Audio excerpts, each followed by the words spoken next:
The last thing most families want is publicity about their personal issues and the wealth of the family. But this can happen if family members fall out amongst themselves or they are in disagreement with their trustees and the matter goes to court. Even if a matter is resolved privately, it will cost a great deal of energy and resource to try to deal with it. These sorts of disputes can be devastating for family relations. And every time we see a situation where the family is at war with each other or with their trustees, you can always identify a point in time in the past when things could have been done differently to prevent that happening. Now, once that's happened, you can't wind back the clock. What you can do is take steps now to prevent the dispute occurring in the future. People often turn to us when a problem has arisen, but we can try to help before it gets to that stage.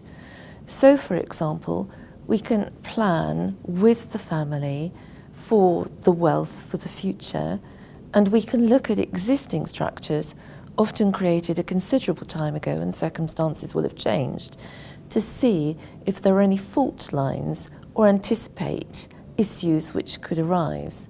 These could be potential for disputes within the family business, or a divorce, or a succession dispute, or indeed political risk, which Stephen will refer to later. And then we try to see if we can put those issues in a better context to take the structure forward. We call this stress testing. Typically what we do is we assume an attack on a structure, either the way it's been set up or the way it's been run. And using our experience of how these disputes play out, we can help the family to identify any potential problems and future flashpoints. What we can then do is advise on the way in which some of the documents or the decisions that have been made can be improved to prevent this happening in the future. If there is some uncertainty in the structure or with the documentation for it, it's important to address that before it gives rise to difficulty and someone may seek to exploit it.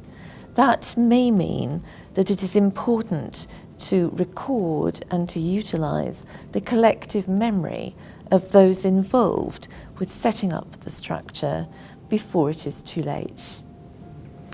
Also, global issues can impact on the trust assets and on the beneficiaries. And we can advise on where there may be some potential problems for the structure. For example, the risk of state organisations launching attacks on the trust assets or on the beneficiaries who have a connection to that jurisdiction. We can consider some of the practical and legal steps that can be taken to try and prevent these problems occurring in the future to ensure that the assets of the trust are safeguarded. Planning ahead and reviewing existing structures as there are changes in circumstances is vital to try to preserve the wealth and family unity for the future. And also, this helps to give the family members confidence that the structure that they have is fit for purpose to take them forward in their family life.